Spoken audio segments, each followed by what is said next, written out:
My name is Natalie, and I am 39 years old. I am standing at the edge of a private runway, dressed in a simple coat, while my entire family stares in stunned silence. Behind me, a sleek private jet hums quietly, with my name Natalie Reynolds painted across the side. Just yesterday, they laughed at me for saying I could not afford the family trip to Europe. My brother scoffed and said, "Why do you always pretend you are poor? Just admit you failed at life." What they did not know was that I had spent the last 12 years building something in silence. Something bigger than they could ever imagine. And today, they were not boarding this plane. Before we go back to the beginning, tell me, have you ever been underestimated? Dismissed by the people who were supposed to love you most? If so, this story is for you. And if it touches your heart, please subscribe. Because what comes next will change everything. Asterisk, I have always been the good daughter, the quiet one, the helper. The one who remembered birthdays, who answered calls late at night, who drove 2 hours just to bring a forgotten casserole dish. I never asked for much. I never expected anything in return. Maybe that was my first mistake. My name is Natalie Reynolds, and I am the youngest of two. My older brother Andrew was the one who could do no wrong. Even when he did wrong, my parents found a way to spin it. When he dropped out of his graduate program, they said, "He is just figuring things out." When he missed our grandmother's funeral, they said, "He is under too much stress." But when I turned down a stable job offer in finance to pursue my small marketing consultancy from home, my father scoffed. "You want to make logos for a living?" he asked, not hiding the disgust in his voice. "That is not a real career." "Natalie, it is a hobby. You will grow out of it." That was 8 years ago. Since then, I built that hobby into a full-time branding agency. I had clients across 4 countries, a steady monthly income, and a loyal team of contractors. But I never shared those wins with my family. I stopped trying to explain after they kept brushing it off. Every time I visited, they would ask me if I had considered going back to school, or if I had seen that the local bank was hiring. My brother Andrew would slide into the room with his smug smile, talk about his latest real estate investment, which was always a property my parents had helped fund. They called it support. When I brought up the fact that I had never received any help, financial or emotional, it was dismissed. "You never asked," my mother would say. That was always her answer. As if asking for help would not have been met with guilt or shame. At family dinners, I stayed quiet while Andrew talked about networking and 6 figures. When I mentioned a client I landed in New York, he cut me off to brag about his vacation. I noticed my mother only laughed at his jokes. I noticed my father only poured wine for him. Still, I showed up. I smiled. I brought thoughtful gifts. I was the one who helped in the kitchen and cleaned after. I sent flowers on anniversaries and handmade cards on birthdays. They said I was sweet, but never once did they say they were proud of me. I was always introduced as our daughter. "Natalie, she works from home." That phrase, "works from home," carried a weight. Like I wore pajamas all day and watched TV. They had no idea I managed international contracts, lead corporate branding launches, and once even negotiated a licensing deal that saved a startup from collapse, but I never corrected them. I kept my world small in their presence because I was tired of defending it. Then came the family group chat message last October. It was from Andrew. Double quotes. "Hey everyone, family vacation next summer. Greece. I found this amazing villa on the coast. 7 bedrooms, private chef, infinity pool. We split it 3 ways. Who is in?" Everyone replied quickly. My parents, my aunt and uncle, even my cousin Jason, all in. I took a moment. The total cost per person was listed below the photo. It was more than I spent on my mortgage in 3 months. I knew I could technically afford it if I dipped into business reserves, but I also knew I had other priorities. I had just hired a new designer. I was investing in a studio lease. So I replied, "It looks amazing, but I cannot commit right now. Things are tight. I hope you all have a great time though." Within seconds, Andrew replied with a laughing emoji. Then he wrote, "LOL, come on Nat, you are still playing poor." The message stung. Then my mother chimed in. "Do not worry, Natalie, we understand. You are still figuring things out. Maybe next time. I stared at the screen for a long time. My fingers hovered above the keyboard. I wanted to scream. I wanted to say, I make more money than Andrew. I bought my house with no help. I fund scholarships for girls in design programs. I work 16-hour days so people like you can look good online. But I did not say anything. I did not defend myself. I put the phone down. That night, I went into my office and pulled out a file. It was thick with papers, invoices, account summaries, property deeds. My name was printed on them all, every single one. In quiet moments. Over the last 5 years, I had built something. Something real. I owned my agency fully. I owned my home outright. I had investments, passive income, and most recently my first luxury asset, a fractional share in a private jet service. It was not just a seat, it was a title, a holding, a nameplate. My name, in writing, listed on the side of a Gulfstream G550 based out of the regional airport. But they did not know. They thought I was the sweet little sister who could not afford Greece. I remember staring at the paperwork and asking myself why I had hidden it all for so long. Maybe I did not want them to treat me differently. Maybe I was afraid they would ask for a piece of it. Or maybe I knew the truth. They would never see my worth no matter what I accomplished. Because to them, I would always be the one who made logos at home, the one who was not a doctor, not a liar, not a man. Still, I kept smiling in family pictures. Still, I showed up to dinners and watched Andrew take the credit for things he barely did. Still, I answered my mother's calls, even when they were just complaints about how difficult I was becoming. But inside me, something was shifting, and it started with that message, "You are still playing poor?" That sentence would follow me in the months ahead. It would ring in my ears when I boarded flights, signed contracts, and sat across from powerful clients. It would sit in my chest like a stone until the day I decided it would not anymore. Until the day I stopped being the good daughter. Some things do not happen all at once. They grow quietly.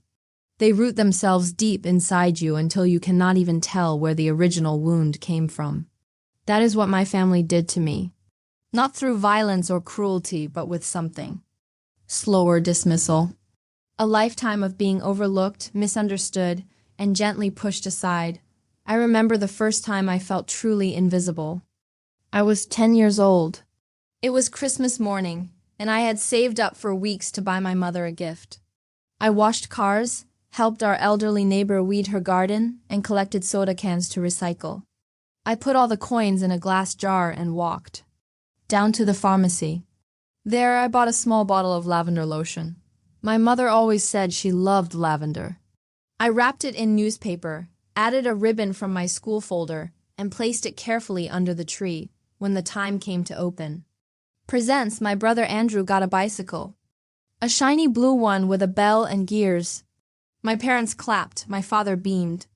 Andrew rode it in circles through the living room. I handed my mother the gift I had worked so hard for. She opened it slowly and smiled a little. "Thank you, sweetheart," she said, then put it down on the coffee table. She never opened the bottle. A week later, it was still sitting there, dusty and unopened. Andrew's bike had been polished twice by then. That was when I began to shrink. By the time I turned 16. I had learned how to disappear in my own home. Andrew was applying to college, and every dinner was a discussion about SAT scores, application fees, and his incredible potential. I had just won first place in a regional poetry contest. My teacher said my writing gave her chills. I came home with the certificate, excited to show it to my parents. They were in the kitchen, arguing about tuition.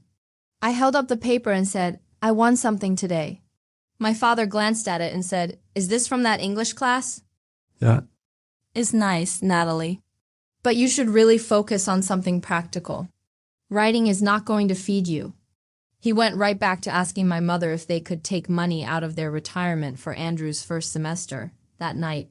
I placed the certificate in the drawer of my desk and did not mention it again, even when I graduated with honors. Even when I got a scholarship to study communications at a public university. My parents came to the ceremony, but they left before dinner. Andrew was moving into a new apartment, and they said he needed their help more. I stood alone in my cap and gown, while other families took photos and celebrated. "You are so mature," my mother said. "You understand." Yes, I understood. I understood that in their eyes, I was not someone to invest in. I was someone who could manage on her own. When I got my first job after college, I worked as a junior assistant in a local ad agency. It paid next to nothing, but I loved it. I stayed late, asked questions, took notes in every meeting. After a year, they promoted me to account coordinator. I called my parents to tell them. My father said, "Is that like a secretary?" My mother said, "Well, I hope it comes with health insurance." Andrew, by then, had quit his third job in finance and was between opportunities. My parents gave him money to cover his rent. When I asked if I could come home for the weekend, my mother said, "It is not a good time. Your brother is very stressed." I was never the one who got to be stressed. I was the one who was expected to keep smiling, keep giving, keep showing up, even when Andrew borrowed my car in the middle of the night without asking and crashed it. I was 25, and that car was my only way to get to work. When I confronted him, he laughed. "Relax, insurance will cover it." my parents said, "He made a mistake. He did not do it on purpose. You will be fine." They never offered to help with the deductible. I took the bus for 2 months. I remember one Thanksgiving when I was 31. I had started freelancing by then. I had a few clients, a small website, and a dream of creating a full agency. I spent days working on a design pitch for a health startup. It was the biggest potential client I had ever had. I told my parents I might not make dinner because of the pitch deadline. They were furious. "You always put work before family." My mother said, "It is one dinner. Andrew is flying in. He has been so busy. You should be here." So I closed my laptop, drove the 3 hours to their house, and sat across from my brother while he talked about how exhausted he was from managing assets. I tried to bring up my pitch, but he waved it off. "That design stuff? Sounds fun. Like arts and crafts." I nodded and passed him the gravy. It was always like that. The more I tried to speak, the less they listened. The more I achieved, the more they looked away. And yet, I kept trying. I kept attending birthdays, showing up at baby showers, sending flowers when Andrew's dog died. I shrank myself to fit the space they allowed me. But deep down, I was growing tired. Not angry, not resentful, just tired. Of pretending that crumbs were enough. Of celebrating everyone else's milestones while mine were treated like chores. And yet, no one ever saw it. Because I made it easy for them not to, I smiled. I cleaned. I sent thank you notes. I apologized first. I forgave fast, but those memories, they stacked. They pressed down on me like layers of cold, wet cloth. You think you are over it until something small snaps. Until someone laughs at you in a group chat and calls your work a game. Until your brother, who has lived off handouts for years, accuses you of pretending to be poor. That was not the first insult. It was just the final one, and after that moment, everything began to change. There is something powerful about being overlooked. When people underestimate you, they show their cards. They speak freely. They tell you who they really are, because they believe you will never rise high enough to look them in the eye. That is what my family did. And I used every moment of that silence, every slight, every dismissal to build something they could not even imagine. It started the year I turned 33. I had been freelancing for 4 years by then. I was still working from my small apartment, just a laptop, a coffee maker, and a list of clients that I managed with a paper planner. I was not rich. I was not glamorous. But I was sharp, consistent, and careful. I kept every receipt, every contract, and every email. I paid my taxes early.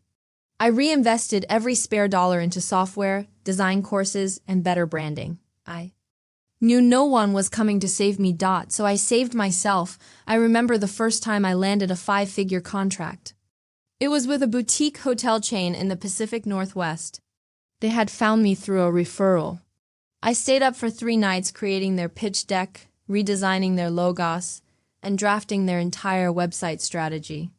When they signed the deal, I cried alone in my kitchen. Not because I doubted myself, but because I knew.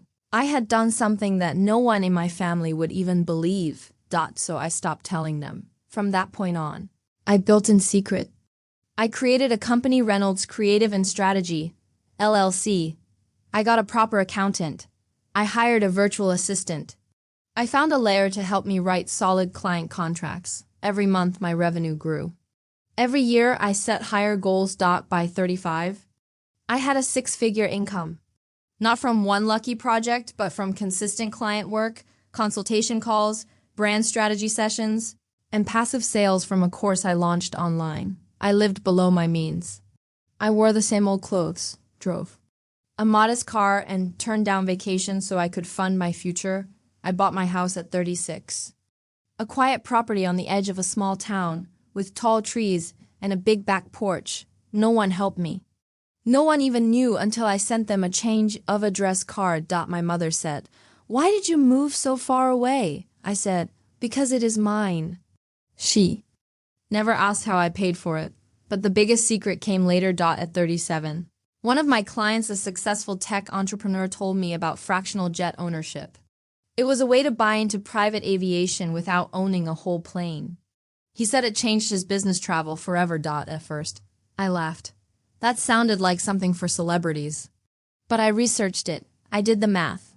I spoke with a consultant. And over the next year, I moved some investments around, saved aggressively, and made it happen. It was not just about the plane. It was about putting my full name on, something that symbolized everything I had worked for, not to show off, not to impress strangers, but to remind myself that I had made it, despite the silence, despite the doubt, despite being told over and over again that my path was a dead end. I signed the documents with a steady hand. I chose a discreet silver font for the side of the aircraft. Just, N. Reynolds, nothing flashy. Just truth. And I told no one, not even my closest friends knew the full picture. I had learned to be careful. Because success does not always bring applause. Sometimes it brings entitlement. Sometimes it brings hands reaching out for something they never helped build. I kept my files locked in a cabinet. I made backups on a secure server. My lawyer, a calm and brilliant woman named Danielle, helped me set up protections in case anyone tried to claim what was not theirs. I did all of it slowly, privately, and with intention. Still, there were moments when I wanted to share, like the time I attended a client event at a rooftop bar in Los Angeles, and a woman I had helped launch just months earlier stood on stage and thanked me by name. The crowd clapped. I stood in the back, sipping soda water, heart full. I texted my mother that night, just to say hello. She replied 3 days later, "Do you know if Andrew's mortgage got approved?" Or the time I donated to a scholarship fund for first-generation design students. The college sent me a thank you video. A young girl cried as she held up her acceptance letter. "Because of Natalie Reynolds," she said, "I believe I can do this." I watched that video 10 times. Then I closed the tab and made dinner alone. That was the thing about building in secret. It gave me strength, but it also gave me solitude. There were no parties, no champagne, just quiet victories and deeper roots. But it was worth it. Because for the first time in my life, I was free. Free from needing their approval. Free from shrinking myself to fit into their narrative. Free from defending my work, my choices, or my worth. The secret I built was not just a business, a house, or a jet. It was a life, one I had chosen, one I had protected, one no one could take from me. But of course, they tried. They always do, because secrets, no matter how carefully you guard them, have a way of rising to the surface. And all it took was one dinner party, one slip of the tongue, one moment where I forgot just for a second that I was not safe in their world. That was when everything changed. That was when the secret I built was no longer mine alone. That was when they saw it and decided they deserved it. The invitation came in the mail, a thick, cream-colored envelope with gold script across the front. "You are invited, celebrating 40 years of love. Michael and Diane Reynolds. My parents. Their anniversary. A grand event, apparently." I opened It carefully and unfolded the heavy cardstock. Inside was a formal invitation to a weekend, gathering 3 days at a rented estate outside Denver. A formal dinner on Friday, family reflection time on Saturday, and a farewell brunch on Sunday. Accommodation was included. Dress code, cocktail attire. RSVP by the end of the month. I stared at it for a long time. At the bottom, in smaller print, was a note in my mother's handwriting. Hope you can make it, Natalie. Andrew helped plan everything. Of course he did. I already knew what this would be. 3 days of being invisible while Andrew was praised for making a slideshow. Or ordering wine. 3 days of people asking me, "And what is it you do again?" with that polite confusion in their voices. 3 days of holding my tongue while my family treated me like a guest in my own bloodline. Still, I felt the familiar pull, the part of me that still wanted to be included, to belong. I had spent years trying to earn that seat. Maybe this time would be different. Maybe they would surprise me. So I said yes. The weeks leading up to the anniversary weekend were busy for me. I had just closed a new branding contract with an international firm and had 3 onboarding meetings lined up. But I rearranged everything to make room for the trip. I even bought a new dress, something simple but elegant. Navy blue mid-length, with a gold belt. It made me feel confident, prepared. I arrived on a Friday afternoon. The estate was enormous, an ivy-covered manor nestled in the hills, with floor-to-ceiling windows and a sweeping view of the forest. There were already cars in the driveway, and Andrew's voice could be heard from somewhere inside. I walked in with my bag and saw a flurry of activity. My parents were greeting people, hugging old friends. Andrew was giving directions to the caterer like he owned the place. When he saw me, he grinned. "Hey, there she is. The working girl made time for us." I forced a smile. "Hi, Andrew." He kissed me on the cheek, then handed me a name tag. "Room assignments are in the basket." "You are in the garden suite. Not bad, huh?" I nodded and took my tag. Dinner that night was set in a glass room with chandeliers and long white tables. Everyone looked polished and excited. Andrew stood up to make a toast, and of course, he made it all about himself. "I was honored when Mom and Dad asked me to help plan this," he said, raising his glass. 40 years of marriage is no joke. They have been role models to all of us, and I hope we made this weekend as special as they are." People clapped. My parents beamed. I drank quietly and stayed near the edge of the group. Halfway through the evening, my mother sat beside me. She looked beautiful, her silver hair pinned back, pearls around her neck. She touched my hand gently. "I know we tease you sometimes," she said, "but we really are proud of you. We just do not always understand what you do." "It is all right," I said. "You do not have to understand it." She smiled. "I know, sweetheart. That is what makes you so good. You never make a fuss." I looked at her carefully.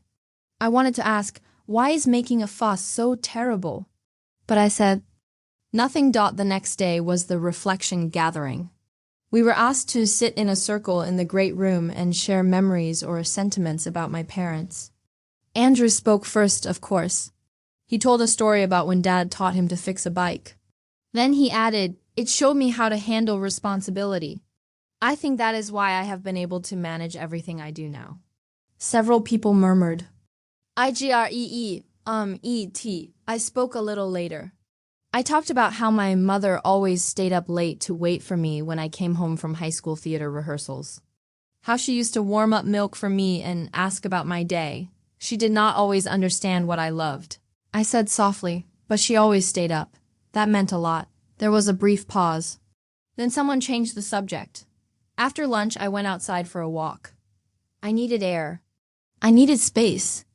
The whole weekend felt like one long performance, like I was watching a movie of a family that was not mine. I loved my parents. But the love I gave them had never been the kind that made it into speeches. It was the quiet kind. The kind they never seemed to notice. I wandered through the gardens behind the estate and sat on a bench beneath a willow tree. I checked my phone, 6 client emails, a payment confirmation, and a reminder to call my accountant on Monday. My world felt so far away. I sat there for a long time, trying to figure out why I felt so heavy. I should have felt proud, I had built a life of independence and quiet success. But here, in this space, I still felt like a child with her hand raised, waiting to be called on. Dinner that night was more formal. Everyone dressed up. There were speeches and music, dancing and dessert. Andrew took another opportunity to make a toast he made for that weekend in total, and this time, he added something new. "We all know my sister, Natalie," he said, gesturing toward me. "She is the mysterious one. We never know what she is doing, but she is always doing something." People laughed, and she never wants help. Not even for Greece next summer. More laughter. Then he added, "I mean, come on, Natalie, at some point you have to stop pretending you are poor. We are family." My hands froze on the table. The room went quiet for a beat. Then someone snickered. My mother looked down. My father chuckled nervously. I stood up and walked out. Outside, the air was cold. I walked back to the garden suite and closed the door behind me. My heart was pounding.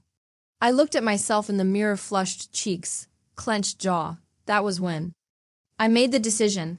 I opened the safe inside my suitcase and pulled out the documents I had brought, just in case. The ownership certificate, the legal registration papers, a printed summary of the Reynolds Creative quarterly financial report. Then I took out the invitation to next summer's trip, folded it, tucked it inside the envelope with the documents. I sealed it and wrote one line across the front, "Since you are curious." Then I placed it carefully in Andrew's room, on top of his suitcase. The next morning, everything would begin to unravel. I woke up the next morning to silence, the kind of silence that does not feel peaceful, but heavy like the air knows something before you do. I sat up slowly in the garden suite, stretched my arms and walked to the window. The estate grounds were misty, dew clinging to the tall hedges. A few birds fluttered across the sky, and I could see faint footprints on the grass where someone had walked earlier. I took a deep breath, then checked my phone. 3 missed calls. 2 from Andrew, 1 from my mother. No voicemails. No messages. That told me everything I needed to know. I made coffee in the little machine by the desk and sat in the armchair with the cup warming my hands. I knew Andrew had opened the envelope. I had left it there on purpose, neatly placed, not hidden, not dramatic. I wanted him to see the truth. I wanted him to know that the woman he mocked in front of our entire family was not playing poor. She was playing quiet. And she was done with that game. An hour later, there was a knock at my door. I opened it to find Andrew standing there, his face tight with forced calm. He held the envelope in one hand. "Do you want to explain this?" he asked, holding it up. "No," I said, stepping aside. "I think it explains itself." He walked in, shut the door, and tossed the papers onto the desk. "A jet, Natalie. Are you serious? Are you trying to make us feel like idiots?" I sat down across from him. "I am not trying to make anyone feel anything. I just got tired of the jokes, the condescension. You stood in front of 30 people and said I was pretending to be poor." He scoffed. "It was a joke. You know how this family is?" "Yes," I said quietly. "I do." He picked up the ownership certificate again, scanning it. "Where did you even get the money for this?" "I earned it," I said. "The same way I bought my house. The same way I built my agency. I worked for it." His eyes narrowed. "So, you have been hiding money from the family?" I blinked. "Hiding?" "It is not your money, Andrew. It never was." He looked stunned. "We are family. Families help each other. Do you know how much stress Mom and Dad are under? How hard it has been for me since my last deal fell through. And yet you had no problem mocking me publicly." He opened his mouth, then closed it. I stood and picked up the papers. "You wanted to know what I do? Here it is. I build things. I create things. I support people you will never meet and fund dreams you have never imagined. While you chase the next shortcut, I invest in real work." He rubbed his face and let out a bitter laugh. "You think you are better than us?" "No," I said. "I think I am just not beneath you anymore." He left without another word. I knew it would not end there. By the time brunch began, the air was thick with tension. My mother barely looked at me. My father's jaw was tight. And Andrew looked like he had just swallowed something sour. We sat around a long table under a canopy. Everyone was pretending to be cheerful. The servers brought out fresh fruit, croissants, and small quiches. I sipped my tea and waited. It did not take long. Halfway through the meal, my mother spoke up. Her voice was soft but sharp at the edges. Natalie, can I ask you something? I looked up. Of course. She placed her napkin on the table. Why did you not tell us about your financial situation? I met her eyes. Because you never really wanted to know.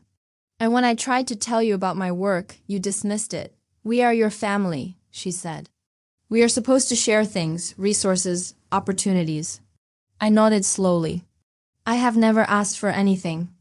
She gave me a look I knew too well, the one that mixed disappointment with guilt. Well, she said, Andrew mentioned you might be able to help with the villa deposit for Greece. I stared at her. It is a lot of money, she continued. Everyone is contributing. And since you clearly have the means, I held up my hand. No. My father looked up sharply. Natalie, you do not need to be dramatic. I am not being dramatic, I said. I am setting a boundary. Andrew leaned back in his chair.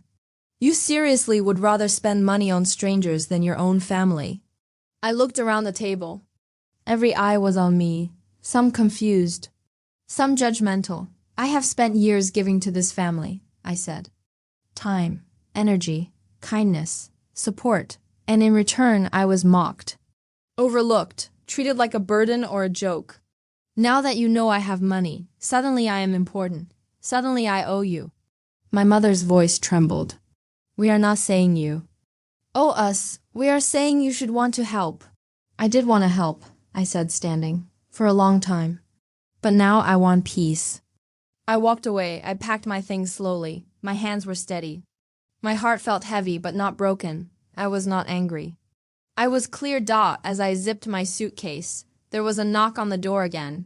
This time it was my father. He stood in the doorway, arms crossed.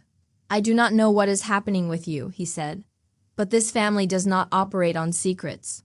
No, I said. It operates on silence. And I am done being silent. He looked like he wanted to argue. But then he nodded once and left. I finished packing and stepped out into the driveway. I had ordered a car to pick me up. As I waited, I saw Andrew watching from the upstairs window. His face was unreadable. Mine was not. I was not leaving in shame. I was leaving in strength. And as the car pulled away from the estate, I knew it was not just a ride home. It was a departure from the version of me they had always known. The quiet one, the small one, the good daughter. That version of me no longer existed. 3 days passed before my phone rang. I had been back home for less than 72 hours, back to my normal routine client meetings, invoice tracking, and updating my new onboarding guide. I had even picked fresh herbs from the garden that morning, something I did when I needed to feel grounded. Then, just as I was closing my laptop, it started. My mother's name lit up the screen.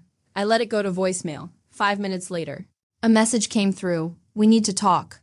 Please call me back, Natalie. I stared at the words. There was no warmth, no apology.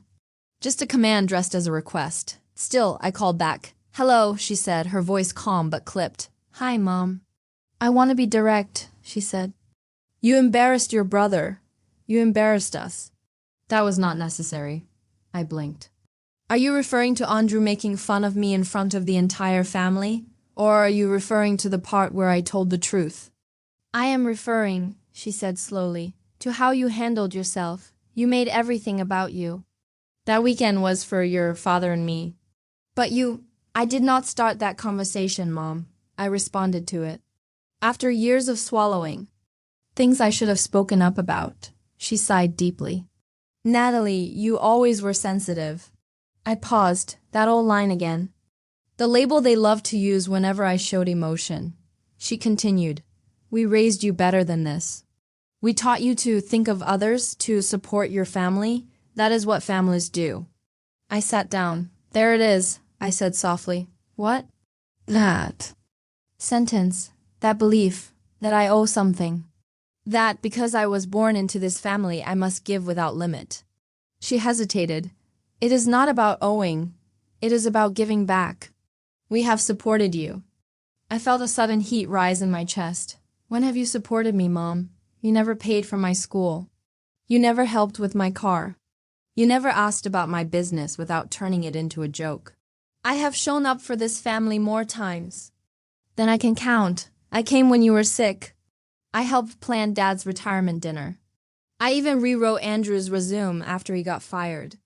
But now, because I have money, you are rewriting history. There was silence. Then she said, "You are being selfish," that word. That bitter little word. "I see," I said. "So now that I have money, I am selfish for choosing what to do with it." "It is not just money," she snapped. "It is your attitude, acting like you are above us. I am not above anyone. But I will not keep giving to people who only value me when I am useful." She let out a sound of frustration. "You are twisting everything." "No," I said calmly. "I am finally seeing everything clearly." The line went quiet for a few seconds. Then she said it, the sentence. "I will never forget. We are your family, Natalie. You would be nothing without us." My mouth opened, then closed. The words hung in the air like a slap. "I am going to hang up now." I said, "You need to think carefully about what you are doing." "I already have," I said, and ended the call. That night, Andrew called. I let it go to voicemail, but he called again, and again. Finally, I answered. "What?" I said, "Are you seriously cutting us off?" He asked. "What do you mean?" "Mom said you are refusing to contribute to the Greece trip. And she told me about the trust fund thing." "What? Trust fund thing?" "She said you set up some kind of investment account. That you did not include family." My stomach turned. My mother had gone through my documents. The trust account I had created to fund scholarships for young women in creative tech, that was personal. That was mine. She read through my papers? I asked. "You left them at the estate," he said defensively. "No, I left one folder for you. I packed the rest." "Well," he said, "it does not matter now. The point is, you are making all these moves and you never even thought to loop in your family." "Loop in my family?" I repeated. "Andrew, this is not a business deal. These are my personal decisions, my assets, my life." He laughed. "You are acting like we are strangers. Like you do not owe anything to the people who raised you." And There it was again. That word like my existence was a debt I could never repay, like I had been born with a balance sheet next to my name. And no matter how much I gave time, effort, kindness, it would never be enough. I stood up and walked toward the window. The sun was setting, casting long shadows on the grass. I took a deep breath. "I do not owe you anything, Andrew," I said clearly. "I love you because we are siblings, but I do not owe you a vacation. I do not owe you a slice of my business. And I certainly do not owe you control over my choices." "You think this is about money?" he asked, his voice rising. "No," I said, "this is about respect." "And how you and Mom and Dad have never given it to me until you thought you could benefit." He was silent. "I am done playing small," I said. "I am done playing helpful, quiet, agreeable. If that is what you needed me to be in order to love me, then maybe you never really did." He tried to speak, but I ended the call. I sat back down at my desk and stared at the screen. An email came in from Danielle. "My lawyer. Subject line. Confirmation. Freeze on shared access. I exhaled. Before the trip, I had added Andrew's name as a trusted associate on one of my shared business travel accounts.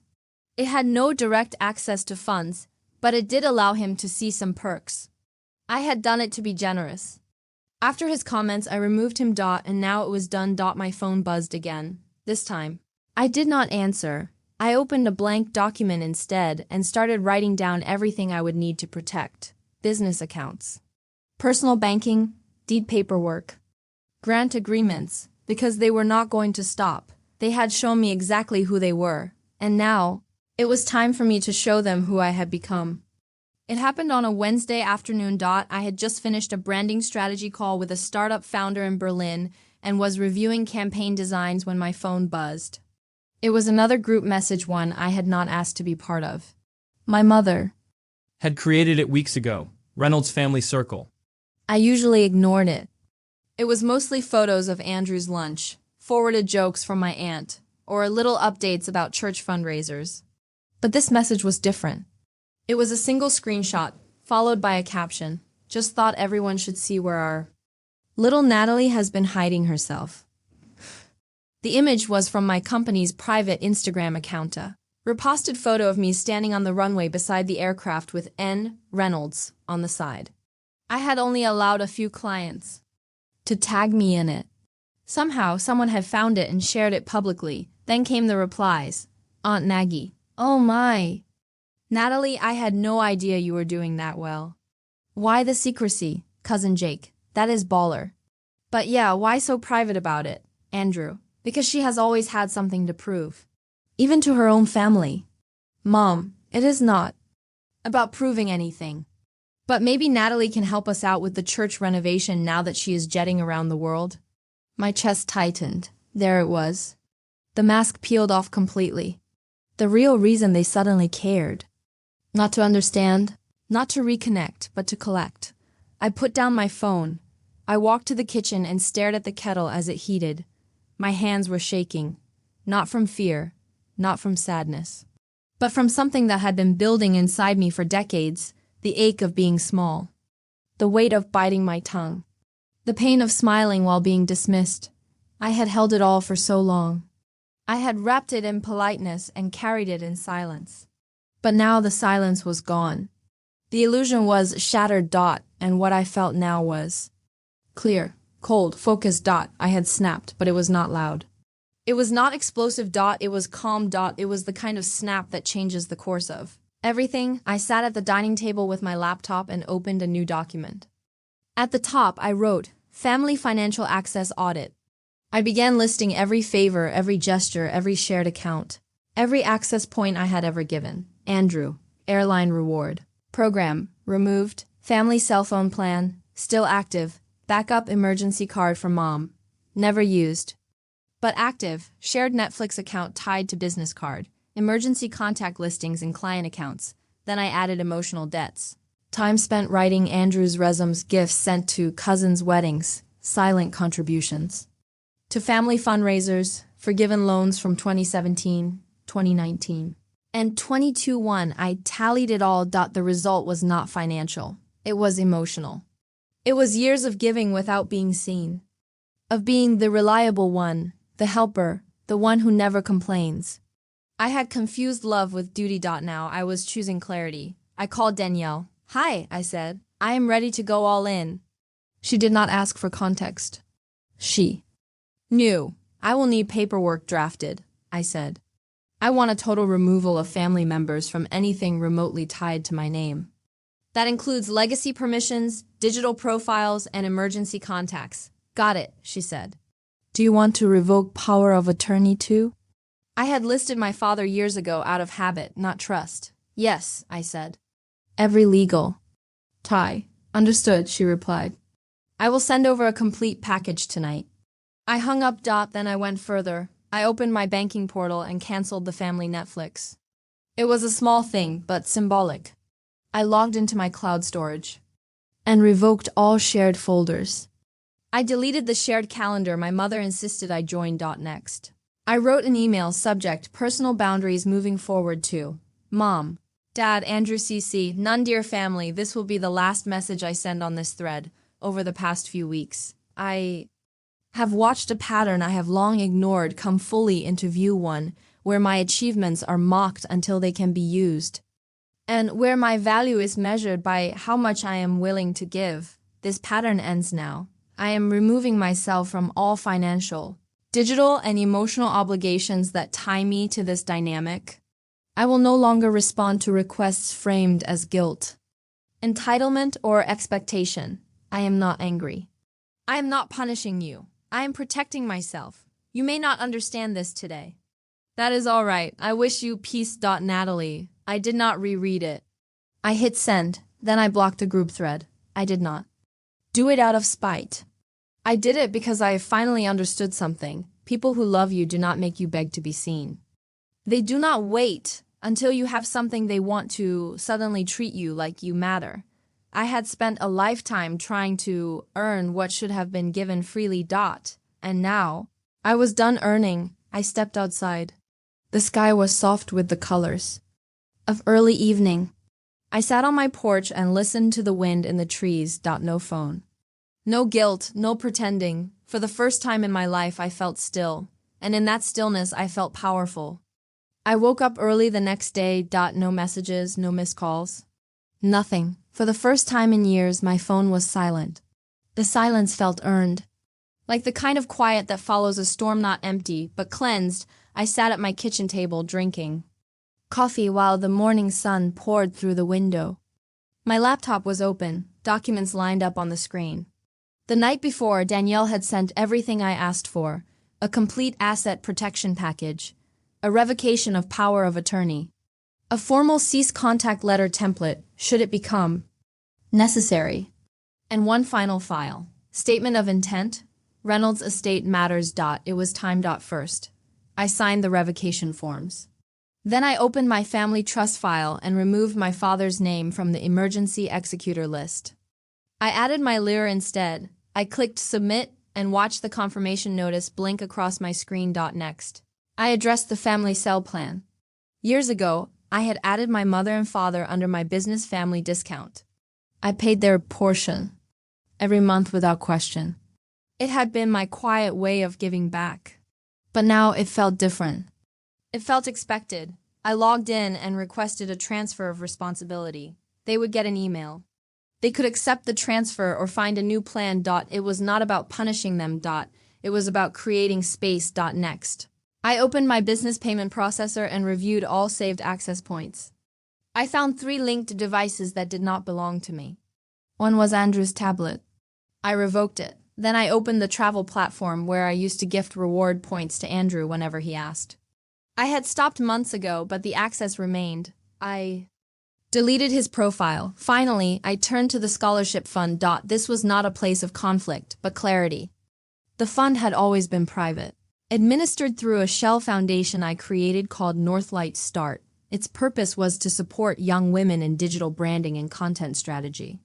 I had funded 8 students already, but now I wanted to expand. That morning, I doubled the quarterly contribution. Not because I was angry, because I was ready to invest in people who appreciated the opportunity. I closed the laptop and stood. Everything that needed to be done was done. By noon, the fallout began. First, an email from my father. The subject line read, "Natalie, this is a mistake." I did not open it. Then my mother called. I let it go to voicemail. Her message was short. "We received the phone plan notice. Your father is furious. Why are you doing this? Do not make things worse than they are." I exhaled and deleted it. At 3:12 p.m., Andrew texted, "So that is it? You are cutting us off like strangers?" I did not respond. At 5:46 p.m., he called. I let it ring. Then another message arrived. "You will regret this. Family is not something you just walk away from. You are being cold, Natalie." Cold. That word sat with me. I walked outside and stood on the porch. The wind brushed through the trees. My breath fogged in the early spring air. I stared out over the fields that stretched behind my houseland I had bought with my own money, my own planning, my own courage, and for the first time, I let myself say it aloud. I am not cold. I am clear. It was not the same thing. Cold is reactionary. Cold is shutting down. Clarity is intentional. Clarity is power. I walked back inside and made tea. The kind I had once sent my mother for her birthday. She never thanked me for it. Said it was too fancy. Now I drank it for myself. The following morning, Danielle called. "All documents are finalized," she said. "You are protected across all the accounts. Emergency contacts are updated. The trust is insulated." "Good," I replied. "Would you like me to send a formal notice to your family members about the power of attorney and plan removals?" I paused. "No," I said. "Let them find out on their own." She understood. "That will create space. They will not be able to interfere with anything tied to your estate or medical care now." "Exactly what I needed," I said. After we hung up, I opened my journal. The leather one I had bought the year I turned 35, the one I only Wrote in when something truly shifted. I flipped to a new page and wrote, "Today I became untouchable." Not because I built walls, but because I built truth. That day I made one final call, not to my family. Not to Danielle. To Marla, my best friend from college, now a social worker. She had been one of the few people who never treated me differently. Based on what I did or what I earned, she picked up on the second ring. "Hey, stranger," she said. "How was the family summit?" I laughed softly. It exploded. She snorted. "Did someone finally throw mashed potatoes?" Worse, I said. They found out who I really am. She was quiet for a moment. "Good," she said finally. "They needed to." "I cut them off," I said. "All access, all ties, every financial string." She did not hesitate. About damn time. We talked for 2 hours. We did not solve everything. But I felt seen, heard, respected. After the call, I curled up on the couch and let the quiet settle. It did not feel like isolation. It felt like peace, and it would only grow from here. Because the decisive action I had taken was not about vengeance. It was about liberation, from guilt, from expectation, from the tiny, invisible cage of being the good daughter, who never asked for anything. That cage no longer existed, and neither did the version of me who lived inside it. It began with a bounced payment. On the third day after I cut the ties, Andrew tried to use the business class upgrade portal we both used for travel perks. I had removed his profile and revoked his access. According to my admin assistant, his transaction was flagged and denied instantly that same day. The joint airline lounge card one I had paid for each year declined at the Denver terminal. He had messaged me once about using it for a big meeting impression. I had not replied. Now his meeting would take place at gate B23. Beside the vending machines, I knew because he texted me from the airport. "You are being ridiculous now. You could have just said something instead of pulling this kind of stunt." No greeting, no apology, no self-awareness. I deleted the message without replying. By the end of that week, the rest of the dominoes fell fast. On Wednesday, I received a panicked voicemail from my mother. Her voice trembled as she said, "Natalie, something is wrong with the bank. I tried to use the card you gave me for groceries, and it said the account is restricted. Did something happen?" Yes, something happened. I had removed her from the supplemental spending account 3 days ago. For years, I had quietly supported my parents in small ways: automatic grocery deliveries, pharmacy coverage, even holiday flights. I never mentioned it. I never asked for thanks. But now it was clear those gestures had turned into expectations. Worse, entitlements.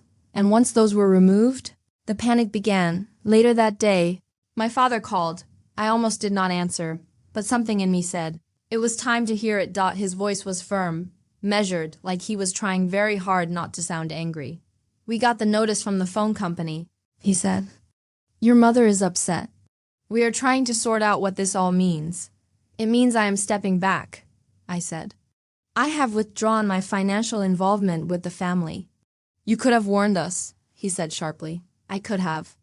I agreed, but every time I spoke up, I was told I was being dramatic or difficult, so I stopped speaking. Now I am acting. He went silent for a long moment, then he said, "We did not raise you to be this cold." Another word thrown like a dagger. Cold, I sighed. You raised me to endure, to shrink, to never complain. And for a long time, I thought that was strength. But I know now that real strength is boundaries. And I am allowed to have them, he exhaled loudly. This is not how family works. No, I said. This is not how control works. Family works when respect is mutual. When love is not. A transaction. You will regret this. I have regretted not doing it sooner. I replied. I ended the call for the rest of the week.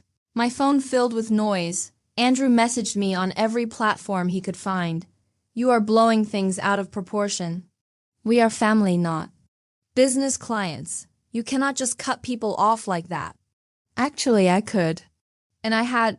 What none of them seemed to understand was that I was not reacting to one moment. I was responding to a lifetime of moments. Years of being expected to show up, contribute, listen, solve, but never to shine, to be heard. Or to say no. Now that I was saying no, their world was unraveling. Andrew sent one last message late Friday. Night. It read, "If you do not reconsider this, we are done." It made me laugh, not because it was funny, but because it was revealing. He was offering me an ultimatum. When the separation had already happened, I did not reply. Instead, I wrote him a letter. Not to send, but to close the door within myself. Dear Andrew, you do not see it, but every time you call me cold, distant, or selfish, what you are really saying is that I was more convenient when I was quiet. You like me better when I made things easier. When I played the side role in your big performance. When I helped without asking for credit. Now that I have a voice, now that I have drawn a line, you see me as a threat, but I am not your threat. I am your mirror, and if you cannot face that reflection, I wish you well as you turn away. Natalie. The next morning, I went for a long walk. It was early, and the neighborhood was still asleep. The trees swayed softly in the breeze. A few dogs barked in the distance. I breathed in deeply and felt, for the first time, a complete absence of weight. No guilt, no pressure, no debt. Just me. Later that afternoon, I received a card in the mail. It was handwritten, addressed simply as Natalie Reynolds. Inside was a short message. I saw what you did. I know it was not easy. I admire you, Aunt Linda. Tears welled in my eyes. I had not spoken to Aunt Linda in years. She had always been quiet at family events, sitting in the back, watching. But somehow she had seen everything. She had noticed that small note meant more than any apology ever could, because it told me I was not invisible. Not anymore. I placed the card on my desk and looked around my house. Every piece of it, the hardwood floors, the clean countertops, the soft white walls, was mine, built with my work, protected by my boundaries. That night, I slept better than I had in years, because I knew the consequences of my actions were not chaos. They were clarity. They were not punishment. They were peace. After the storm, there was calm. One morning, my phone buzzed with a message from Helen. Helen was my best friend since university. She was the person who had stayed by my side when others left, who believed in me when my own family did not. Lawyer by profession. She had helped me understand the complex world of contracts and trusts early on. Her message was simple but filled with warmth. Call me when you have a moment. I want to check in. I called her back immediately. Hi, Natalie, she said, her voice soft but firm. I heard about everything. I'm so sorry you had to go through that. I took a deep breath. It was hard, but I am learning to stand up for myself. I know, she said. And you are doing it with incredible strength. We talked for nearly an hour. She listened without judgment, offering advice only when I asked. She reminded me that I was not alone, that it was okay to feel hurt, but also important to protect. My peace, I am proud of you, she said. Most people would have given up years ago. Her words settled in my heart for the first time. I realized I did not need to carry this burden alone. Helen became my anchor. She helped me draft responses when my family tried to manipulate or guilt me. She advised on legal steps to ensure my assets were secure. But more than that, she was a voice of reason and compassion when I doubted myself. One afternoon, as we sat in my living room with cups of chamomile tea, Helen said something I will never forget. Natalie, she said, you are reclaiming your life. Your worth is not determined by anyone's approval. I nodded, feeling tears prick my eyes. That includes your family, she continued. Yes, I whispered. Especially my family, she smiled gently. You are not just a good daughter anymore. You are your own woman. That simple statement lifted a weight I had carried for decades. With Helen's support, I started to rebuild my life on my terms. I set new goals for my business, ones that reflected my values and ambitions without compromise. I expanded the scholarship fund, focusing on young women who, like me, had been underestimated and overlooked. Helen helped me organize a small gathering of close friends and mentors, people who had become my chosen family. We celebrated progress, resilience, and the power of boundaries. It was the first time in years I felt truly seen and supported. One evening, as the sun set and painted the sky in hues of gold and pink, Helen and I sat on the porch, sharing stories and laughter. She said, Natalie, you have created a new legacy. I looked at her, grateful beyond words. Yes, I replied. One built on respect, love, and self-worth. Our friendship was a reminder that family is not always defined by blood, but by those who stand beside you when it matters most. Helen's presence became a beacon of hope during the darkest days. She helped me remember who I was beneath the hurt and betrayal. A woman strong, capable, and deserving of kindness with her by my side. I knew I could face whatever came next, because I was no longer alone. Months had passed since the confrontation with my family. The whirlwind of emotions, the legal battles, and the late-night phone calls had slowly settled into a calm rhythm. Life, once chaotic and unpredictable, was now steady and peaceful. I woke up one morning and realized something important. I was happy, not the fleeting happiness that comes from achievements or approval, but a deep, quiet contentment that filled my heart and mind. It came from knowing that I had chosen my own path. My days began with small rituals that grounded me. I brewed my morning coffee, savoring the rich aroma. I spent time in my garden, nurturing the herbs and flowers I loved. I worked on my business with renewed energy, focusing on projects that inspired me rather than obligations that drained. One of the most significant changes was the people I surrounded myself with. I had built a chosen family, friends, mentors, and colleagues who respected me, supported me, and loved me for who I was. On weekends, I hosted small dinners in my home. These gatherings were filled with laughter, stories, and genuine connection. It was the first time in a long time that I felt completely at ease. The scholarship fund had grown. I had expanded it to include mentorship programs and workshops for young women in creative industries. Watching them succeed reminded me why I had fought so hard to reclaim my life, professionally. I had taken a step back from projects that were not aligned with my values. I said no more often, and it felt liberating. Saying no was no longer a source of guilt, but a way to protect my energy and focus. One afternoon, I sat in my favorite armchair, reading a book on mindfulness. The sun streamed through the window, casting a warm glow on the pages. My phone was silent, a rarity I now cherished. A knock at the door interrupted my peace. It was Helen, my closest ally.